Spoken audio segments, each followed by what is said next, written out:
Jangan lupa subscribe, like, komen, dan share YouTube TVRI Bengkulu dan nyalakan loncengnya ya. Terima kasih Sana Sehat, Anda masih bersama kami di Dokter Kito, Sana Sehat Segalo. Untuk mengetahui apa saja yang harus kita lakukan pada saat musim pancaroba, tentunya ada beberapa hal yang harus kita hindari. Langsung aja kita tanyain ke Dokter Bella, sebenarnya apa sih hal yang harus kita hindari pada musim pancaroba? Gimana dok, apa aja nih yang harus dihindari di musim pancaroba?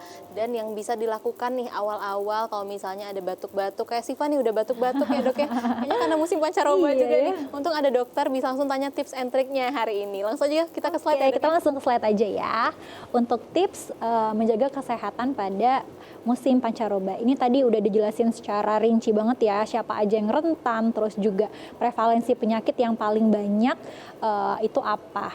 Nah, sekarang adalah yang paling penting ya, Sana Sehat ya, hal yang harus dihindari saat musim pancaroba seperti sekarang ini. Yang pertama adalah terlalu sering kehujanan atau terlalu sering kena panas yang terik. Ya, ini yang memang menyebabkan yang harus dihindari. Kalau misalnya lagi kehujanan, kalau bisa kita pakai alat pelindung diri. Contohnya apa? Pakai payung. Ya, bawa sedia selalu. Kalau misalnya berkendaraan motor, bisa bawa pakai jas hujan. Itu harus selalu sedia. Ya. Terus yang kedua, minum es atau minuman dingin yang berlebihan. Nah, ini yang paling bikin karena cuaca yang panas, terus kita minum es yang terlalu banyak, terus tiba-tiba nanti hujan. Ini perubahan yang drastis ya, bikin tenggorokan kita jadi gatal. Kayak Syifa tadi ya. Betul, Syifa emang kebanyakan minum es atau minum dingin yang berlebihan di saat baru makan es ya dok? Iya, di saat udara yang panas gitu ya. Terus yang selanjutnya adalah kurang tidur atau begadang. Itu juga menjadi salah satu hal yang harus dihindari. Selanjutnya, berada di tempat atau orang-orang yang memang dia kurang berolahraga ya. Jadi aktivitasnya maksudnya yang hanya di rumah gitu ya, hanya duduk yang terlalu lama, tidak ada aktivitas fisik yang dilakukan. Selanjutnya adalah mengabaikan kebersihan diri. Nah, intinya dari musim pancaroba, selain memang kita harus banyak menghindari hujan ataupun panas, yang paling penting itu adalah personal hygiene ya.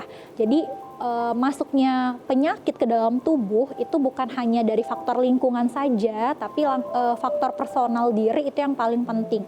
Cuci tangan ya, terus juga megang-megang yang lain, misalnya kayak abis megang benda terus tiba-tiba kita megang langsung ke muka atau ke wajah, itu juga menyebabkan pintu masuknya ya suatu penyakit seperti itu. Kalau cuci tangan kan susah ya dok ya. Kalau misalnya Siva bawa hand sanitizer semprot-semprot gitu, boleh nggak sih dok? Boleh ya, boleh banget malah itu, dan harus sedia di dalam tas ya. Kalau misalnya kita pakai cuci tangan itu kurang lebih 30-60 detik, pakai hand sanitizer juga sama ya. Kalau misalnya ada 6 langkah cuci tangan, pakai hand sanitizer pun juga sama ya. Setelah memegang apapun ya, misalnya kita habis megang benda yang tadi, misalnya kayak yang publik misalnya nih, habis kayak kena gagang pintu, meja, atau misalnya habis berkendara ya, itu juga harus kalau bisa semprot dulu nih hand sanitizer-nya gitu. Kalau nggak bisa, cuci tangan di air yang mengalir. Tapi lebih baiknya cuci tangan ya dok? Betul, lebih baik kita cuci tangan pakai sabun ya. Nah, terus juga kita harus menghindari yang namanya apa? Menumpuk-numpuk sampah ya, menumpuk sampah dan juga membiarkan adanya genangan air. Tadi seperti Dokter Junia bilang, kalau misalnya ada genangan air yang terlalu banyak, apalagi sekarang musim hujan ya, kadang-kadang kita nggak sadar nih ada kayak tong-tong bekas apa gitu ya, atau kayak botol-botol yang dari tumpukan sampah, itu ternyata bisa menjadi sumber genangan air gitu. Ada yang sumber genangan air menyebabkan banyak jentik nyamuk. Nah, itu yang menyebabkan nanti faktor seperti penyakit DBD itu ya, awal mulanya dari sana gitu. Jadi si nyamuk itu jadi makin seneng gitu. Nah, selanjutnya tips menjaga kesehatan di musim pancaroba apa aja nih? Yang paling pertama adalah makan makanan bergizi, tidur yang cukup, menjaga kebersihan, minum air putih juga harus cukup, disertai olahraga, dan juga kalau kita tambahannya itu adalah kita harus konsumsi vitamin ya. Walaupun memang dalam tubuh kita ini sendiri punya ya untuk menyebabkan buat vitamin, tapi alangkah lebih bagusnya kalau kita punya vitamin juga dari luar gitu. Vitaminnya apa tuh dok biasanya yang dikonsumsi? Nah, vitamin itu sebenarnya yang paling banyak kalau untuk yang mengandung antioksidan tinggi ya. Yang antioksidan tinggi itu adalah vitamin C dan vitamin D. ya. Jadi kalau misalnya memang vitamin C itu dia punya antioksidan tinggi, terus juga dia meningkatkan kualitas tidur ya, karena antioksidannya tinggi tadi. Menangkal radikal bebas itu juga fungsi dari vitamin C dan juga vitamin D, seperti itu. Kalau misalnya antioksidan kita baik, maka daya tahan tubuh kita itu juga akan meningkat gitu, walaupun di musim pancaroba. Jadi kayak ada asupan dari luar atau asupan tambahan. Misalnya kita kayak sekarang itu ya, makan makanan ini ya, langsung ke konsumsi makanan bergizi itu kayaknya kadang-kadang sulit untuk 4 sehat 5 sempurna ya. Ada seratnya, terus juga ada sayurnya, itu kayak sekarang udah sulit, apalagi dengan banyaknya makanan cepat saji ya. Fast food ya, Dok. Iya, fast food. Nah, itu yang membuat meningkatnya menurunnya sistem kekebalan tubuh kita, karena tadi banyak makanan fast food, sedangkan sayur buah itu kita udah jarang makannya gitu ya.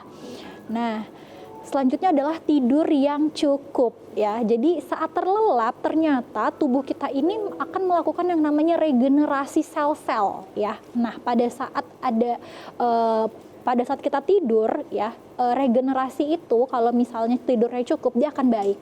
Tapi kalau misalnya tidur kita kurang atau tidak berjalan dengan baik atau suka kebangun-bangun atau kurang sempurna, ternyata itu bisa menjadi daya tahan tubuh kita jadi lemah, karena regenerasi sel yang baru tadi itu dia kurang optimal gitu ya. Terus jadi badan kita jadi lemas, terus juga kita akan lebih mudah rentan terhadap penyakit.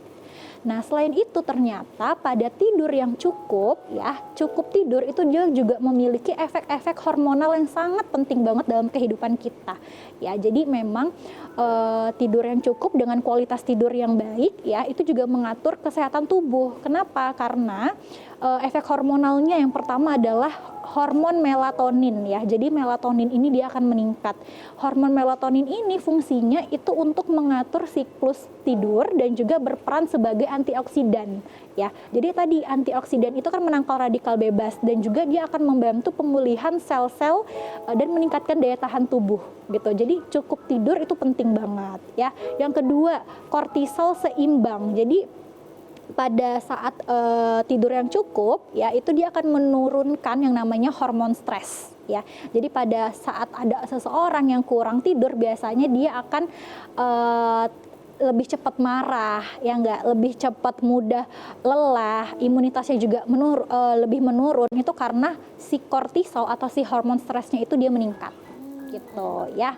Selanjutnya hormon pertumbuhan atau growth hormone ya, itu dia akan optimal. Jadi pada saat dilepaskannya itu si growth hormone itu paling banyak adalah pada saat tidur ya. Jadi si growth hormone ini juga berperan penting dalam perbaikan jaringan, regenerasi sel maupun otot gitu ya. Tadi yang habis kita kelelahan maka akan di-refresh lagi ya oleh yang namanya growth hormone gitu. Nah, kalau misalnya growth hormone dia baik, maka regenerasi dari sel-sel, meningkatkan daya tahan tubuh itu juga lebih baik, seperti Berarti itu. ini alasannya kenapa anak bayi itu banyak tidur ya, Dok ya, karena ternyata growth hormonnya banyak pada saat tidur. Betul, bisa juga dari sana ya. Dan juga makanya kenapa anak-anak itu lebih sering disuruh tidurnya cukup ya. Itu karena salah satunya growth hormone itu dia akan meningkat pada saat tidur lelap. Oke, berarti Seperti banyak banget itu. ya, Dok. Ternyata banyak sekali manfaat dari tidur ini. Bukan cuma untuk melepaskan lelah, tapi ternyata hormonalnya juga sangat berpengaruh. Baik, Sana Sehat, kita akan lanjutkan lagi perbincangan kita terkait dengan musim pancaroba setelah jeda iklan berikut ini. Tetap bersama kami di Dokter Kito, Sana Sehat Segalo.